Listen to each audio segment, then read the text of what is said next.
ขั้นวะอู้เอานั่นเอาเลยครับ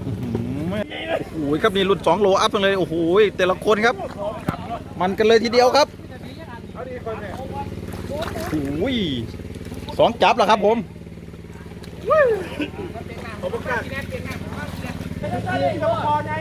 โอ้ยครับโอ้ซูมเข้าไปครับ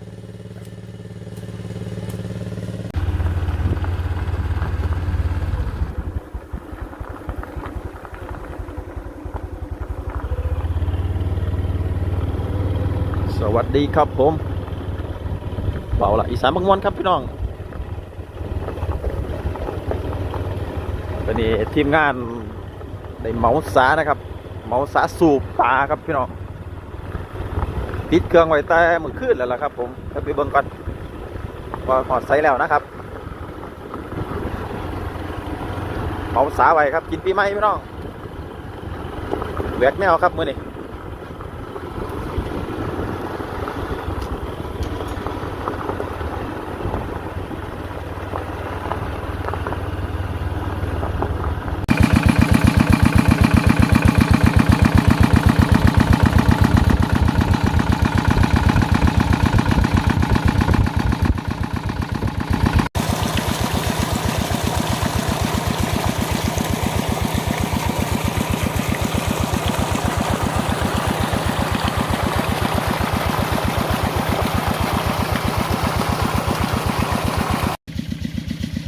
เอาละครับผม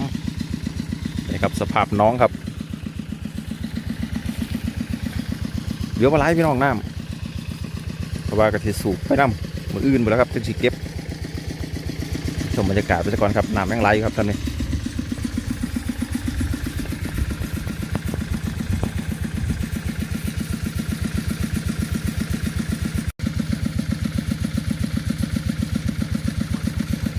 ปาดบกแล้วครับผม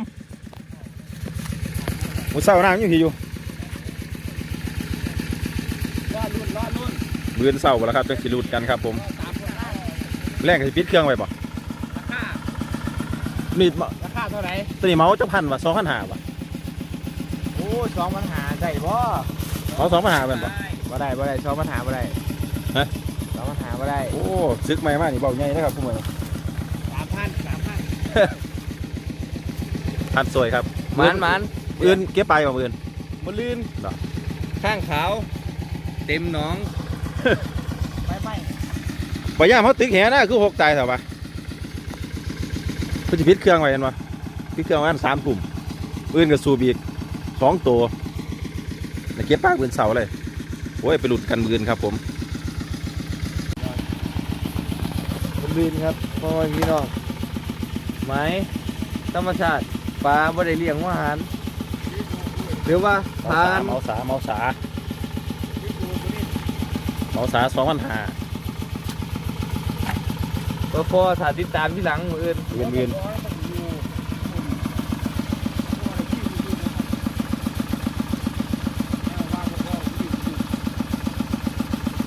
เนี่ยไปยิงไปเด่นตัวนี้บ่ถือป่ะบ่ปืนบ่แม่นตอนนี้ครับน้ำบกแล้วครับพี่น้องอ้อไปแล้วเชียอ้อไปแล้วโอ้ยตะคุบไปแล้วครับเอาไปแล้ว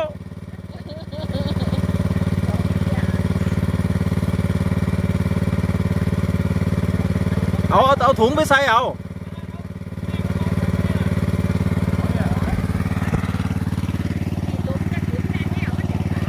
เชียเอาถุงไปเที่ยวไปนั่นน่ะ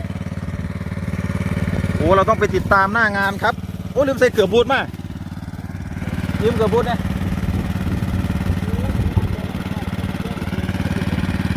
ว้ายยังกระเปื้อนตัว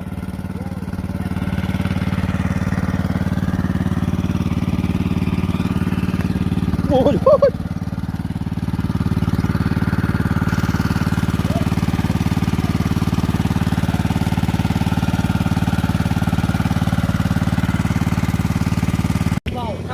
เอาแล้วครับตอนนี้ครับโอ้โชว์หน่อยปลาข้าเหงียวอ่ะ ตัวปลาดุก โอ้ยไซโลครับดันโลครับโอ้ยออกแล้วนี่เฮ้ย นี่เขาปากโอ้ดุกมากเลยล่ะเลย เอาเสือกรุดเสียโอ้ยเสือกมัดปากรุดโอ้ยุ่งเสียเพื่อนน่ะ ใช่ นั่น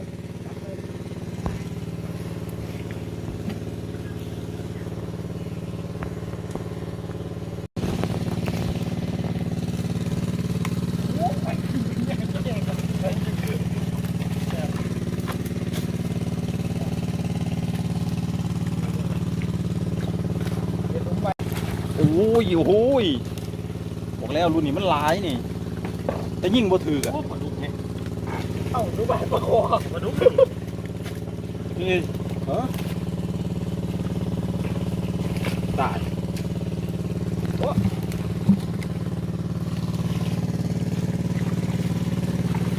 จะชิมเนี่ยมันคอยบ่ได้ โอ้ยต้องคอดเด็ดแม้จับไปคูเลยออกกูบอกหอยมีวะ มาได้ จะมีเอียนเลย โอ้ยก็ถังดำกูเยียนกู2 ตัวนั่นที่ประเทศเลยใช่เยียนอยู่ในนี่แหละ2 ตัวจะเป็นก้อยบ่มีได้เยียนในร้านนี่ โอ้อีกก็เดียนดูคนเด้อไอ้ยันเฮ้ยโอ้ไปก่อนกูได้ซ้ โอ้ยว่ายังไงเปียก ำ อู้เก็บเลยช็อตเด็ดตรงนั้นนี่ดีนะไทยวิดีโอนะเมียวอู้มันขายเงียวะ มันเลือกกระมูเว้ยตกใบใหม่โอ้ยเก่าบ่อ่อนกูอยากยกกูอยากเข้ากูรุดโบกันเลยนี่มันโหเขาทีเขาท่านรู้อีกวันนี้ก็ได้เอารู้ได้ป่ะดู ดูหน่อยเด็ดปลาดุก ใหญ่มาก โอ้โหขุบ ถ้าเป็นเรื่องนี้ก็ได้ปลาได้ตัว ได้เราไปเสีย ปลาบูได้เสีย โอ้ย โอ้ได้เขาปลาบู เอาปลาบูอ่ะ กำ2 มือยางดีมันทั้งเท่งนั้นขวดน้องไปแล้วบ่เนี่ยโอ้ปลาเสือกำลังยำอยู่ครับโอ้ยกมือทักทายนั่นน่ะโซ่เก่งลิงอีกมาอยู่ป่ะพ่อใหญ่มาตั้งทางไหนล่ะโอ้หาหมกหอย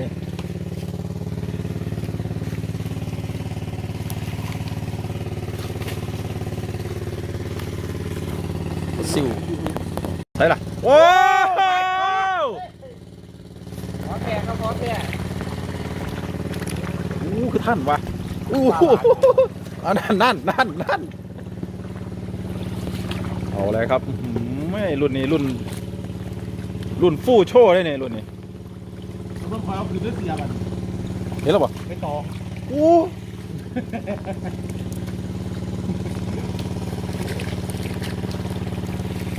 ดูสิต่อเขาตัดตัวใหญ่นี่ บ้านนี้น้ำบกอีกก็จะได้มาสร้างมาอีกได้นี่ ล้วงลงกุละ อีกตัวมาถึงแหมอะไรก็ออกแหแต่ยังหมุนนี่ตัวปอมนลมกระดอกกระเดียขวดหนาดินออกรถเด้อแนวนี่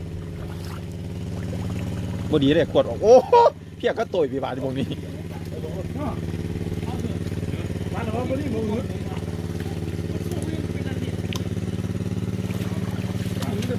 เอาเมื่อมือขึ้นดิเบิด เวลาเมื่อ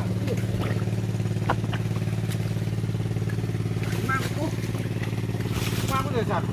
เหตุงานมัน ของซ้อมมือก็ได้ถึงมุมจังมือใส่ แล้วครับตัวนี้เสียครับ โอ้โห โอ้ จะมาคอยใหญ่ได้บาทดิ ได้แล้วป่ะ ว่าเราว่ามันสิเข่าตายหลัก ว่าได้ก็เนาะ ต้องสิได้มันยังไม่ตรงกูเนาะ เอาละครับ นี่ไง เอาละครับโอ้ยตัวป่าเทถาดไปอย่างนี้พูดไปแล้วปลาดุก ไปแล้ว มาดู พี่ทางผีแน่นอนนี่ เสียโอ้ย เอาตะลุกกระจอกขึ้นมาเอาแล้ว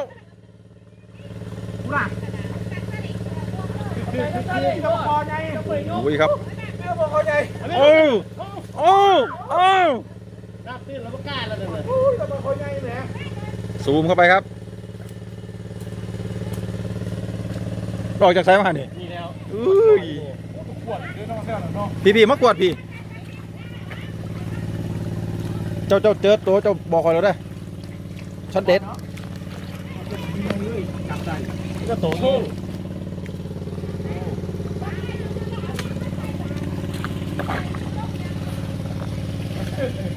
โอ้ my god ใส่ละอุ้ยโอ้ยเต็มกำครับกำแปดโอ้ยไปแล้ว ไปได้แล้ว หมานครับหมานยังวะปลาบอกวะโอ้ใสสวยครับมหาดาวเอาขึ้นแล้วครับนี่ต้องติดตามเขาแถวนี้น่าจะเยอะครับ นี่ตรงนี้ละ เพราะว่าท่านในพันขวดโอ้ยลูกมัน มาพูดละถังมาพูดละถังมาเลยนี่ปลาดิ ตอนนี้ไม่ใหญ่เพิ่นลงมาเอาหยังกับบอจักนี่ เอาปลาเล็กนะคะนี่ปลาใหญ่ ไม่ใหญ่มาเอาปลาซิวป่ะ ปลาชิวค่ะปลาใหญ่ทานไม่ได้ จัดอีกแล้วครับมหาจัดอีกแล้วครับโอ้ย เอารถไปขวาเลยนะถ้าเกิดแล้วมาเขาจะมาพยายหนีบอลก็นั่นแหละดิเฮ้ย โอ้ เดี๋ยวจับก่อนโชว์ก่อน จับโซ่โอ้ยหลุดมือแหละ กูมีของดีแล้วกูยาก โอ้ จะได้หลายกูเอาสวิงมาเนี่ยน่ะจับเด้อเขาว่าปลาน่ะเอาเด้อโอ้ เอาครับโอ้ครับแดนอนจริงๆครับโอ้ยตัวนี้ว่าสุดยอดครับพี่น้องเอาอีกแล้วโอ้เซตแอนอรดีใช่ไหมวะโอ้ยปล่อยไปประมาณเสร็จครับเอาอีกแล้วโอ้นี่ใกล้ๆพี่น้องนี่โอ้เข้าปากโอ้พุ่นโอ้เริ่มครับมีแต่ตัวใหญ่ๆขึ้นมาแล้วครับโอ้ถ่ายกันยาวๆเลยช็อตนี้ ซุปเปอร์บิ๊กทั้งนั้น ช็อตนี้ยาวๆครับ โอ้ถนัดมากเลยนะคะ โอ้ย แบบไม่ต้องใช้อาวุธเลยอ่ะ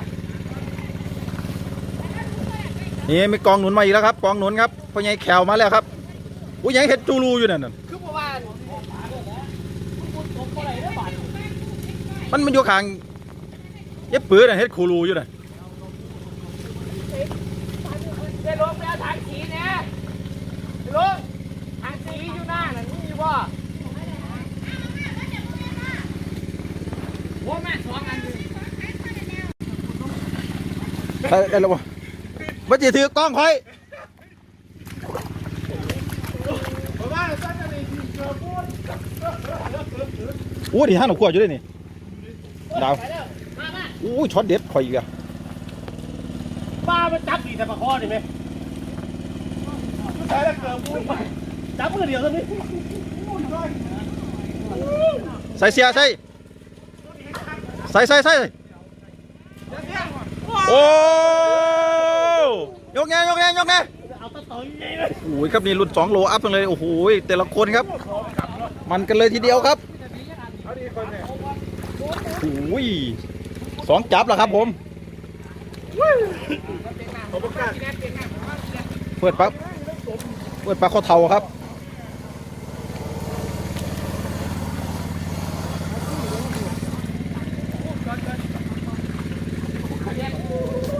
โอ้ยดูตัวนี้ครับดูผู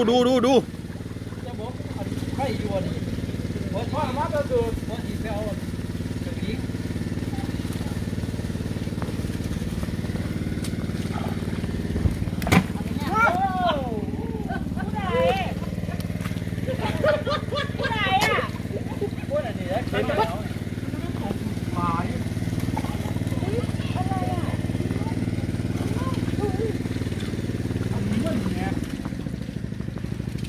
โอ้ อ้นินครับนินนินนิน ไม่ค่อยถนัดเลยอ่ะ ถ้าแต่โมเดลนี่ปลาปลาสูงหลายเลยปลาสูงผมมาผมโอ้โหผมมาผมเจียพ่อแล้ววันนี้พ่อแล้ว เฮ้ยโอ้โหดูครับดู มาเอาปลา เอาแล้วโอ้โหโอ้โหกำลังคนควยแล้วครับ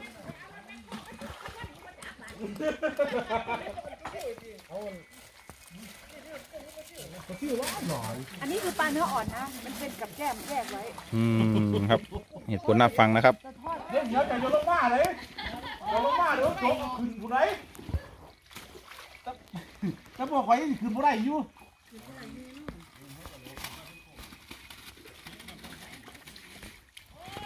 โอ้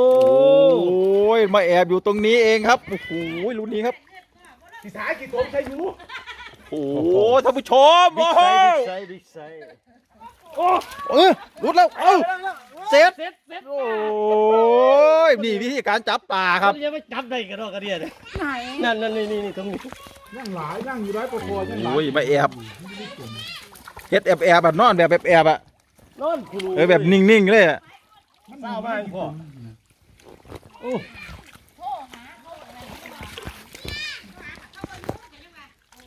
ใครกางเกงแตกดูกระวังนะครับ ออก YouTube นะครับ อย่ากองมากนะครับอู้ปลาซิววัดออยอยู่นี่ไหมโอ้สวิงมาตักมันเป็นยังไง ตัวนี้ต้องมีใส่ต้องขอ บ่อันต้นแนวคูบกบนั่นมันหลอดบ่ รอดเดือนนึง มันไงอู้เป็นแพร่เลยดูครับ ไม่ดีเรื่องโอ้หลายอยู่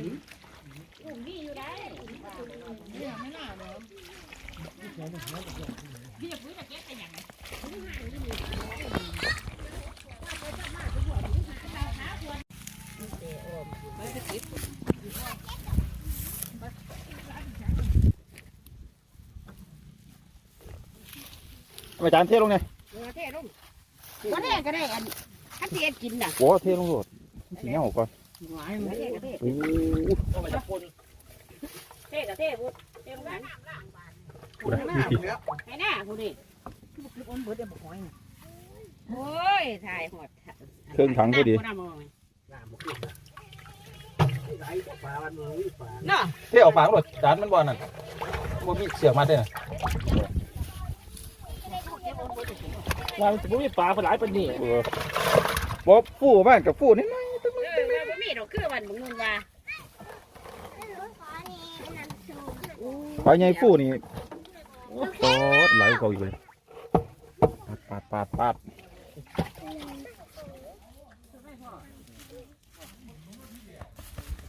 โอ้มากเด้ห่วย อีเจือน ไปเนี่ยไปจับปลาเนี่ยเข้าฟรีอยู่นั่นแหละ เอ้ากูธรรมดาสมองว่าโหตัวนี้เละตุ้มเป๊ะครับเอาขึ้นมาก่อนให้มันหายใจซะก่อนเขาขึ้นมาหายใจน้ำจังมันดันน้ำขึ้นไหมเดี๋ยวขึ้นไปทำอาหารครับตอนนี้ก็บ่ายโมงนะ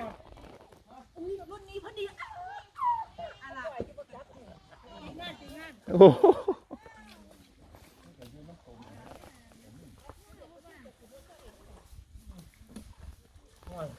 ขนาดเท่ายังซ้ำอีกเนาะแต่ไม่แย่เหนียวหรือไม่ซ้ำเลยเอา